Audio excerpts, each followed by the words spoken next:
Hello guys, welcome back to my channel creative story में आपका स्वागत है। गाइस, अगर आपको मेरी स्टोरी पसंद आती है तो please like share and comment करके ज़रूर बताइए कि आपको मेरी स्टोरी कैसे लग रही है। और जो भी मेरे चैनल पर नए आ रहे हैं प्लीज़ मेरे चैनल को सब्सक्राइब करें। Thank you. अब हम अपनी कहानी पर आगे बढ़ते हैं। अभी तक हमने देखा कि जहान को रोते देख नर्स डॉक्टर को बुलाती है। डॉक्टर जहान को तुरंत बेड पर लिटाने को कहते हैं और उसका चेकअप करते हैं। जहां डॉक्टर जहान को बोलता है कि तुम कुछ बोलना चाहते हो तो बोलो अब आगे। और जहान के मुंह से निकलता है मॉम डैड।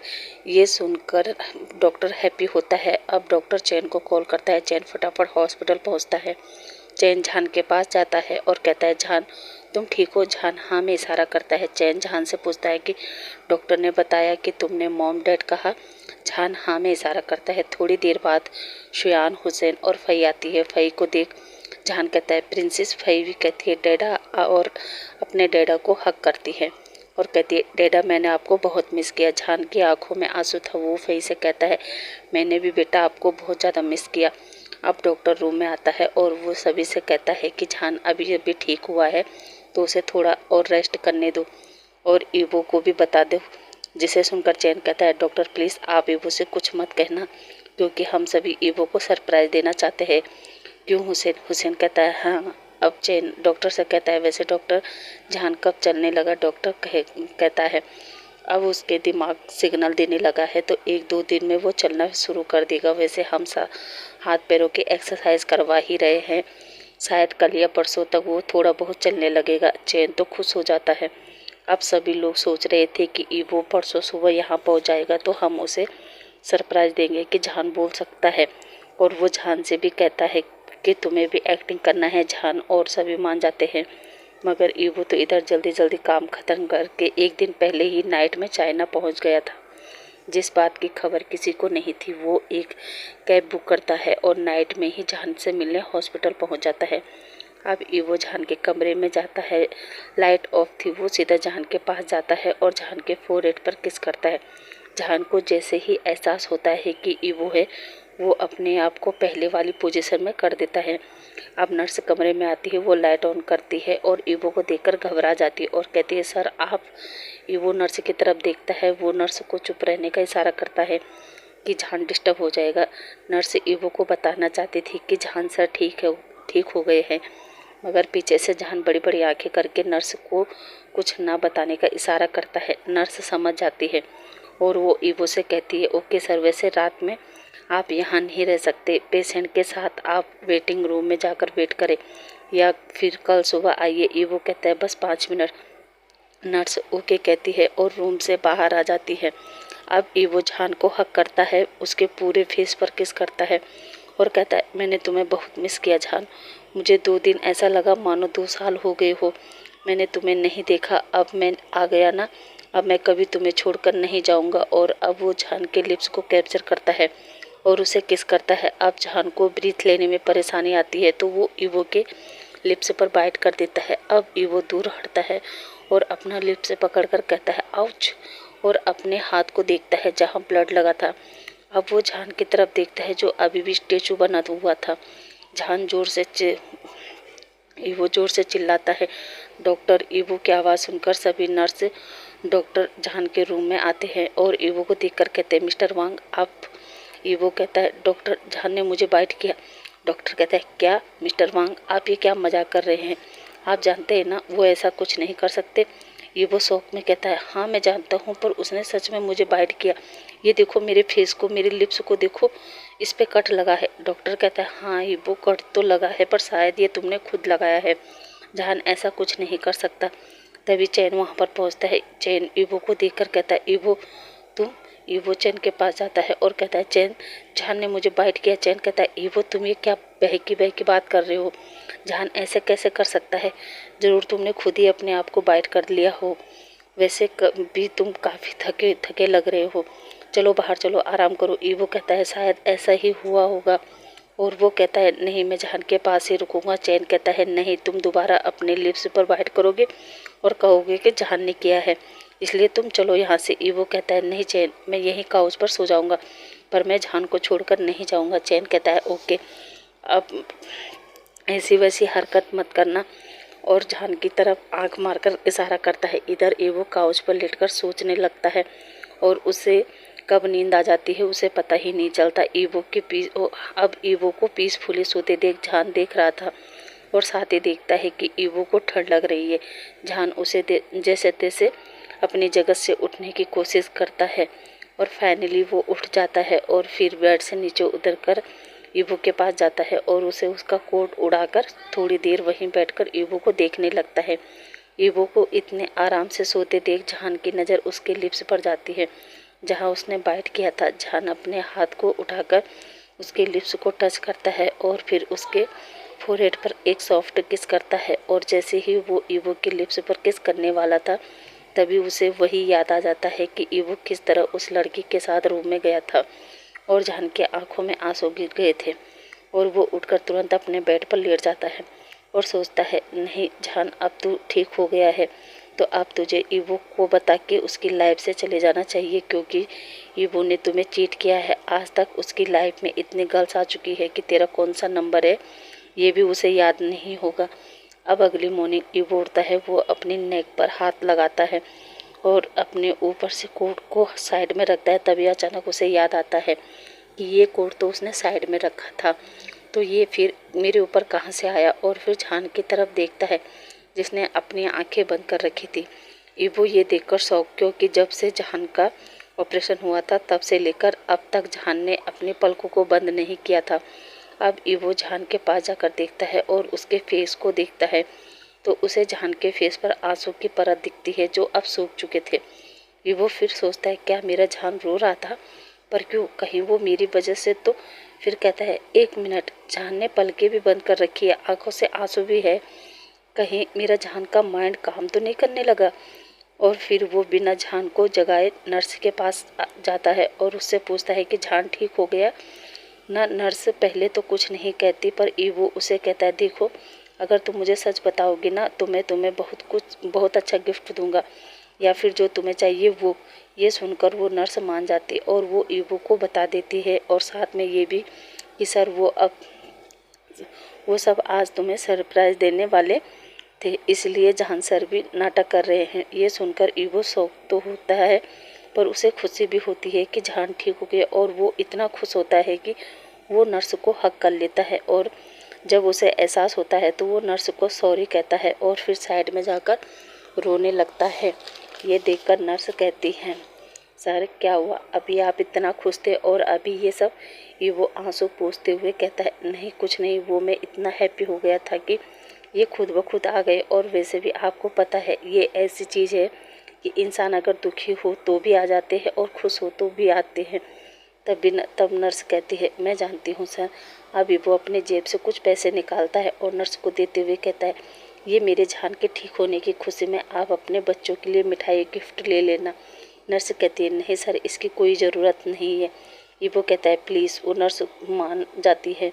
अब वो वापस जान के पास आता है और जान को देखता है जो अभी सोया था और उसके पास बैठकर उस अपने मन में कहता है, ओह तो तुम मुझे सरप्राइज़ देने वाले थे, हाँ।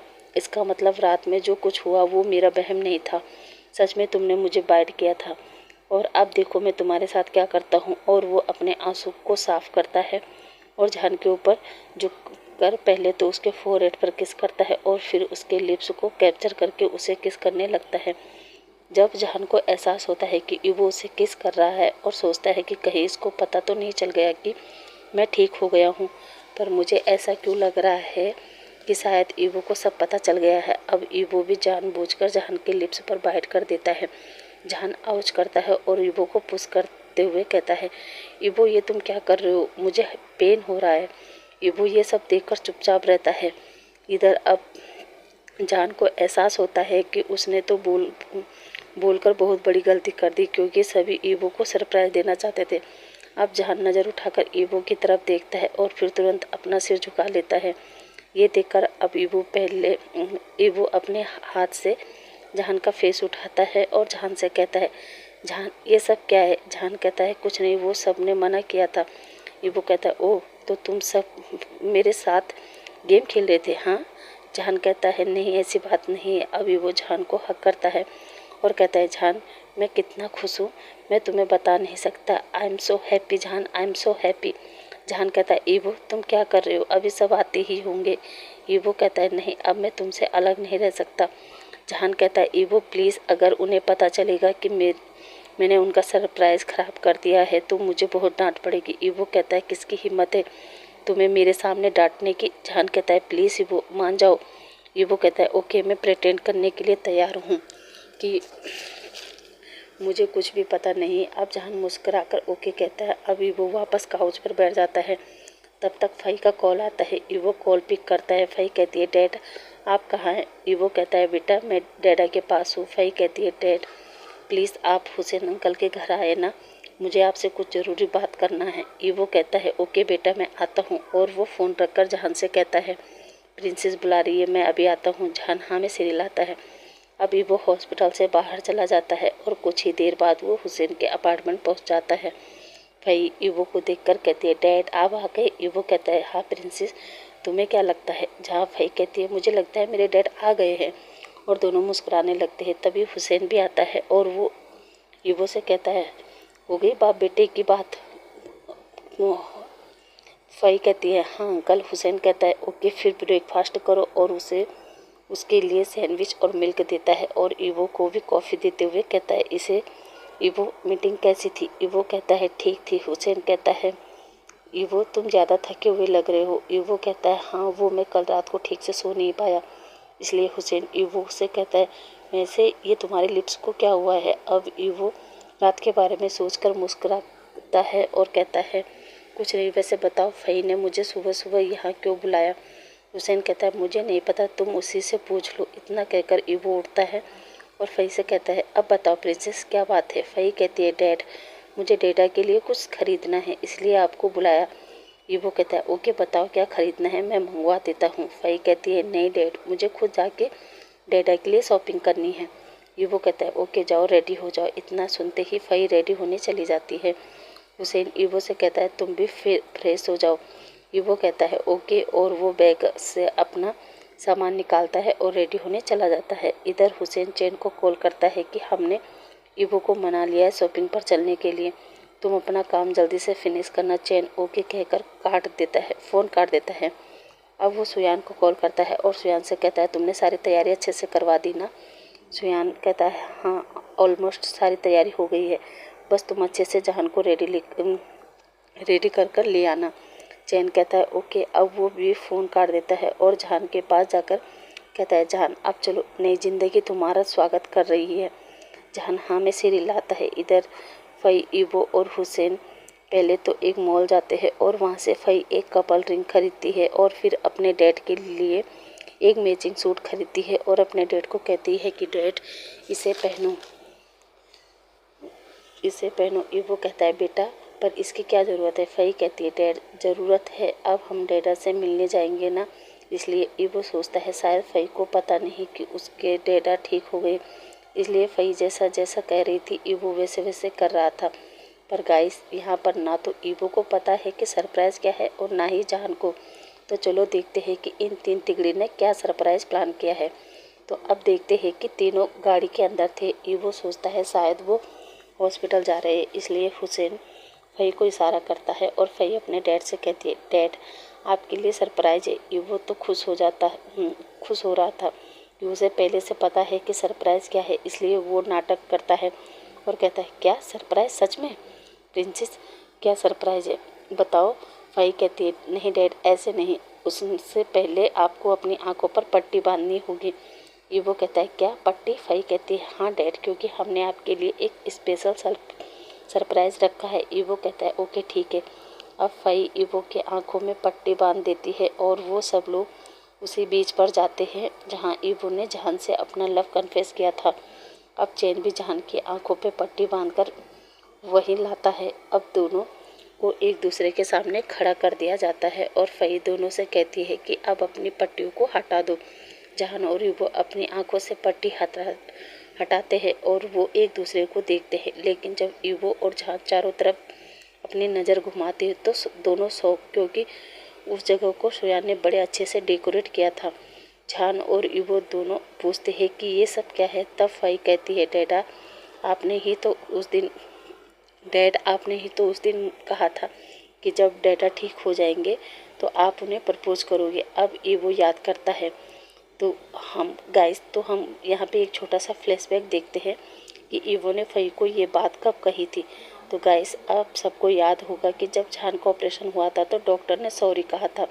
सॉरी सुनकर तो पहले सब लोग घबरा गए थे, मगर जब डॉक्टर सबको पूरी बात बताता है कि जहान के ब्रेन में ट्यूमर था, वो फट गया था। अब थैंक गॉड वो सही है, मगर वो ना तो किसी को पहचान सकता है, ना बोल सकता है और ना ही चल फिर सकता है। साइंस की भाषा में कहे तो जिस प्रकार इंसान कोमा में चला जाता है, उसी प्रकार ट्यूमर पेशेंट के साथ होता है। इस बीमारी में किसी पेशेंट को हम ना तो जिंदा समझ सकते हैं और ना ही मरा हुआ। मतलब वो सब कुछ देखेगा मगर नहीं देखेगा, तो सब कुछ सुनेगा मगर नहीं सुनेगा, क्योंकि वो ब्रेन डेथ है। हमारी बॉडी का कोई भी पार्ट ब्रेन तक सिग्नल नहीं देता है, नहीं भेजता है, इसलिए ऐसे पेशेंट को हम ब्रेन डेथ कहते हैं।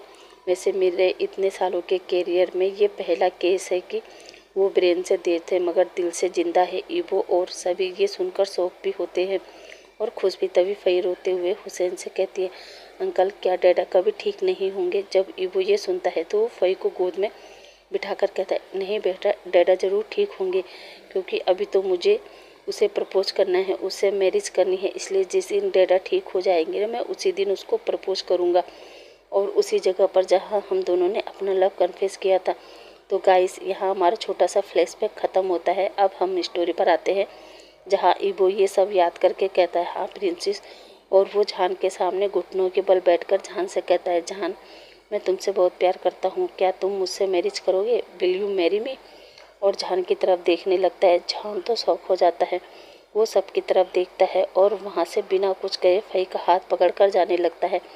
ये देखकर सभी शौक ईवो अपनी जगह से खड़ा होता है और जान का हाथ पकड़कर कहता है, जान क्या हुआ?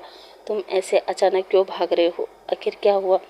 जान गुस्से में कहता है, मेरा हाथ छोड़ो ईवो। ईवो कहता है, क्या? जान गुस्से में कहता है, मेरा हाथ छोड़ो। ये सुनकर ईवो जान का हाथ छोड़ देता है। किसी को भी समझ में नहीं आ रहा था कि अचानक जान ने ऐसा क्यों किया। हुसैन भी जान के पीछे जाता है और गाड़ी में बैठकर वहाँ से निकल जाता है। अब हुसैन जान से पूछता है, जान क्या हुआ? तुम क्या सोच रहे हो? हुसैन जान को अपने अपार्टमेंट ले जाता है और फई से कहता है, बेटा तुम अंदर जाओ। फई अंदर चली जाती है। अब हुसैन जान को पानी देते हुए उसके पास बैठता है और कहता है, बताओ जान क्या हुआ? जान रोते हुए हुसैन को हक करता है और कहता है, हुसैन मैं जानता हूँ कि ईवो मुझसे बहुत प्यार करता है, मैं भी उससे बहुत प्यार करता हूँ, पर मैं ये भी नहीं भूल सकता कि उसने मेरे साथ चीट किया। हुसैन कहता है, नहीं जान, ऐसा कुछ नहीं है, अब उसने तुम्हें चीट नहीं किया। जान कहता है, ये तुम कैसे कह सकते हो? क्या तुम थे वहाँ जब वो उस लड़की के साथ रूम में गया था? क्या तुम थे वहाँ जब उस बेटर ने मुझे बताया कि ईवो रोज़ एक नई लड़की के साथ होटल में आता था? क्या क्या दे सकते हो तुम मुझे जवाब? बताओ हुसैन। तभी पीछे से ईवो की आवाज़ आती है और वो कहता है, हाँ मैं दे सकता हूँ जवाब जान। और वो जान का हाथ पकड़कर हुसैन के कमरे में ले जाता है और जान को हक करके कहता है, मैं देता हूँ तुम्हें जवाब जान। और फिर बताता है कि जब 6 साल पहले तुम मुझे छोड़कर चले गए थे, मैं पूरी तरह टूट चुका था। फिर कुछ दिन बाद मुझे पता चला कि मेरे डैड ने तुम्हें मजबूर किया था यहाँ से जाने के लिए, क्योंकि तुम बार डांसर थे। इसलिए मुझे डैड पर बहुत गुस्सा आया और तुम पर भी, क्योंकि तुमने भी मुझे कुछ नहीं बताया। मैं बहुत गुस्से में था और मैं मेंशन से बाहर निकल गया और मैं सीधे एक क्लब गया। वहाँ मुझे एक लड़की ने सेड्यूस किया। मैं गुस्से में तो था ही, इसलिए मैं उसके पास चला गया, मगर जब मैं उसके पास गया तब पता नहीं अचानक मेरी बॉडी को क्या हुआ। मैंने बहुत कोशिश की मगर मैं उसके साथ फिजिकल नहीं हो पाया। ये देखकर मेरा दिमाग और ज़्यादा ख़राब हो गया था और फिर मैं वहाँ से घर गया और मैंने ये बात चैन को बताई। चैन भी ये बात सुनकर शौक हो गया और फिर मैंने और ज़्यादा ड्रिंक करने शुरू की। मैंने सोचा शायद मुझे कोई बीमारी हो गई और फिर मैं चैन के साथ डॉक्टर के पास गया। वहाँ जब मैंने डॉक्टर को बताया कि मैं एक लड़की के साथ इंटीमेट होने की कोशिश कर रहा था पर मैं नहीं हो पाया। तब डॉक्टर ने मुझसे कहा कि किसी दूसरी लड़की के साथ ट्राई करो। फिर मैं दूसरी लड़की के साथ भी ट्राई किया पर कुछ नहीं हुआ। मैं और ज़्यादा घबरा गया और इस तरह खुद को चेक करने के लिए मैं अलग अलग लड़की के साथ गया, पर अभी भी रिजल्ट 0 था।